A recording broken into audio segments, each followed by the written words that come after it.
हमले के बीच यूक्रेन के साथ बहुत बड़ा धोखा हो गया है। अमेरिका ने यूक्रेन को हथियार की सप्लाई बंद कर दी है। अमेरिका ने तोप के गोले, मिसाइल और एयर डिफेंस सिस्टम की खेप रोक दी है। ट्रंप के ऐलान का रूस जश्न मना पाता, उससे पहले नए दुश्मन ने रूस पर एक्शन ले लिया है। 48 घंटे के अंदर रूस को 4 बड़े झटके लगे हैं।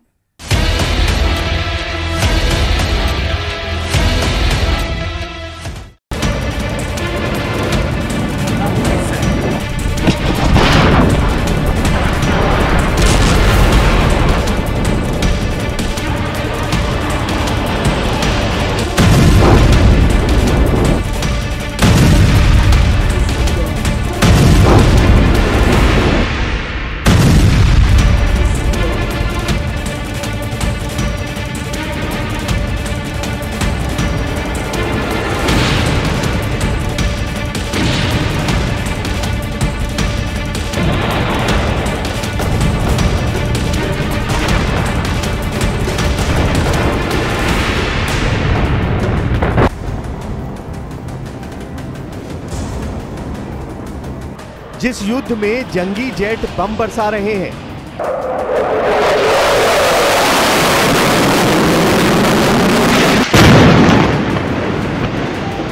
जहां हाइपरसोनिक मिसाइलों के धमाके हैं,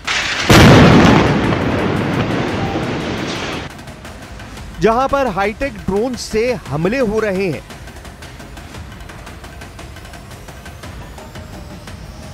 वहां रूस ने लड़ाकू ट्रेन भी दौड़ा दी है।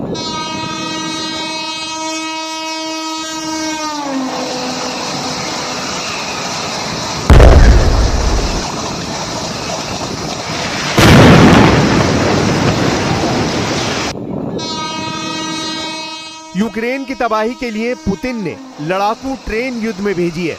रूस की ये फाइटर ट्रेन येनिसी के नाम से कुख्यात है, जिसके जरिए यूक्रेन तक हथियारों की सप्लाई में तेजी लाई जाएगी। बम बारूद की मात्रा कम न पड़े, इसका इंतजाम किया जा रहा है।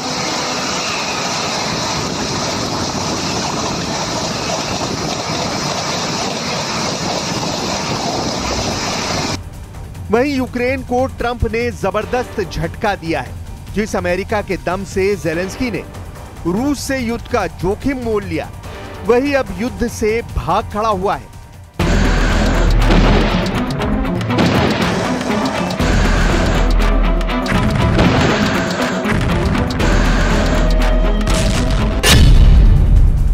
ट्रंप ने ज़ेलेंस्की को कहा है कि एक भी बम नहीं मिलेगा। ट्रंप की वार्निंग, अब पुतिन से अपने दम से लड़े यूक्रेन। ट्रंप की धमकी, यूरोपीय देश यूक्रेन को हथियार न दें। ट्रंप का चैलेंज, अब पुतिन से युद्ध जीत कर दिखाओ।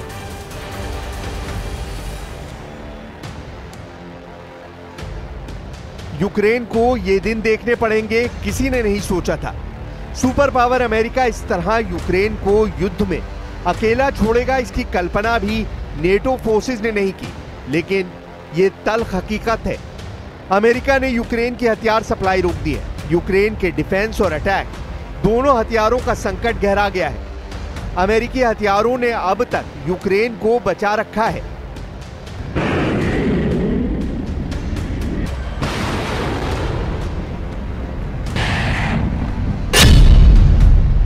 मगर जब यूक्रेन के पास न पेट्रियट एयर डिफेंस सिस्टम होगा, ना ही नासम्स एयर डिफेंस सिस्टम, ना हाइमार्स मल्टी रॉकेट सिस्टम, ना ही 155 मिलीमीटर वाले तोप के गोले, तो यूक्रेन बचेगा कैसे? अमेरिकी जंगी जेटों के बगैर पुतिन से क्या युद्ध जीत पाएगा यूक्रेन?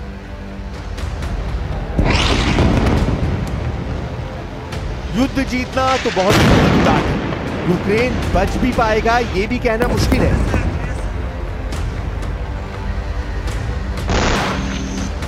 मगर जब रूस यूक्रेन युद्ध में फैसले की घड़ी आ गई है, जब पुतिन और ज़ेलेंस्की ने सभी हथियारों को युद्ध में इस्तेमाल करना शुरू कर दिया है, जब सबसे भयानक युद्ध में एक भी गलती भारी पड़ सकती है, तब अमेरिका ने यूक्रेन को धोखा क्यों दे दिया है?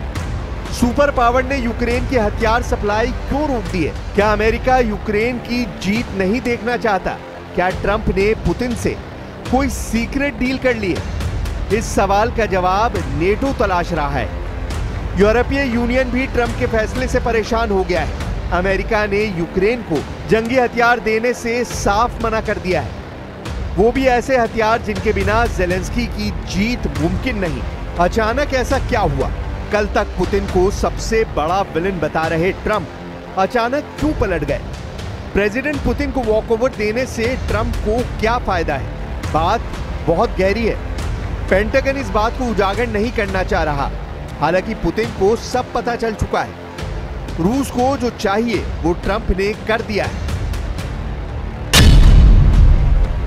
अमेरिका ने पेट्रियट मिसाइल सिस्टम, सटीक तोप के गोले, हेलफायर और दूसरी मिसाइलों की सप्लाई रोकी है। यूक्रेन इन्हीं मिसाइलों को F-16 लड़ाकू विमानों से रूस पर हमले कर रहा है। वहीं अमेरिकी एयर डिफेंस के जरिए यूक्रेन रूस के हमलों से बचता है। हालांकि अब हमले और बचाव दोनों मोर्चों पर यूक्रेन कमजोर पड़ सकता है। क्रेमलिन ने दावा किया है कि ट्रंप ने यूक्रेन की हथियार सप्लाई इसलिए रोकी है क्योंकि अमेरिका का हथियार भंडार खाली होता जा रहा है। यूक्रेन को हथियारों की जितनी जरूरत है उसे अब अमेरिका पूरी भी नहीं कर सकता है। हालांकि रूस ने जैसे ही सूमे का किला जीत लिया, युद्ध की बाजी बदल जाएगी। सूमे रणनीतिक लिहाज से सबसे अहम गढ़ है। ज़ेलेंस्की के गढ़ कहे जाने वाले कीव से सूमे की दूरी सिर्फ 330 किलोमीटर है।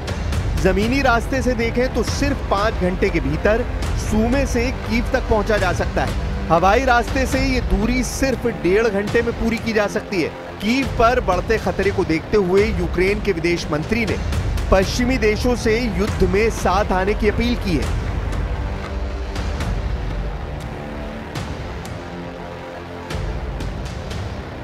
Російська армія – це вже не армія 2022 року.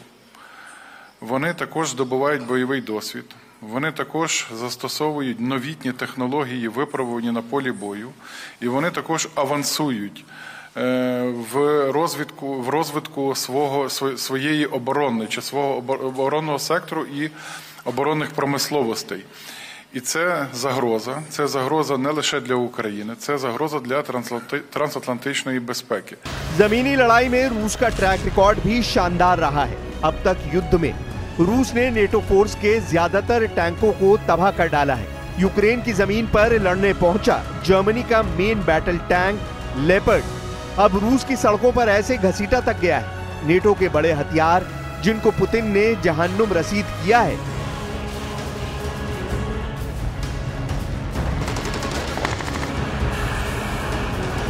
मतलब यूक्रेन को अब नेटो फोर्सेस और यूरोपीय देशों के हथियारों से ही युद्ध जीतना होगा।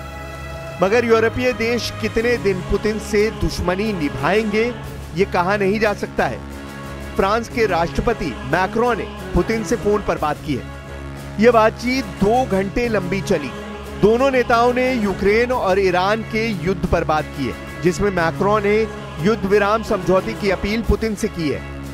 क्रेमलिन ने इस फोन कॉल की पुष्टि करते हुए जानकारी दी है कि पुतिन लंबे वक्त तक शांति समझौते के पक्षधर हैं।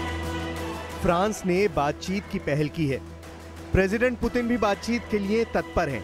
दोनों में विस्तार से विचारों का आदान प्रदान हुआ। यह संवाद का अच्छा अवसर था। फिलहाल फोन पर वार्ता ही काफी है। जब भी युद्ध समझौते की बात हुई, पुतिन ने वेलकम किया।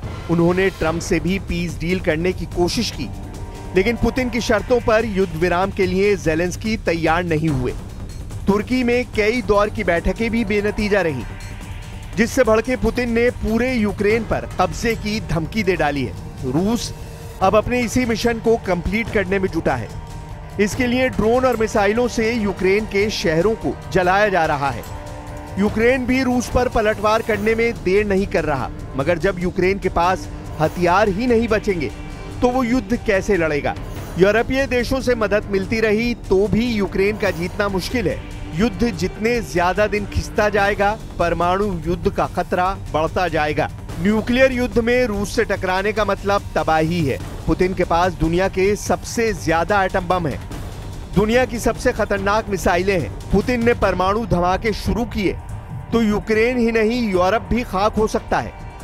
युद्ध का ये दौर ना आए, इसकी कोशिशों में ट्रंप जुटे हैं। वहीं पुतिन के लिए एक मुश्किल और खड़ी हो गई है। ज़ेलेंस्की के लिए यही एक राहत की बात है कि अजरबैजान पुतिन को आंखें दिखा रहा है। अजरबैजान और रूस पड़ोसी हैं, दोनों की सीमाएं एक दूसरे से लगती हैं। दोनों की दुश्मनी की दो वजह हैं। पहली अजरबैजान की अमेरिका से दोस्ती, दूसरी अजरबैजान की आर्मीनिया से दुश्मनी। पुतिन ने अजरबैजान आर्मेनिया के युद्ध में आर्मेनिया का साथ दिया था। अजरबैजान ने पुतिन से सीधी टक्कर लेना शुरू कर दिया है। अगर बात बिगड़ती है तो रूस यूक्रेन जैसा एक्शन अजरबैजान में शुरू हो सकता है।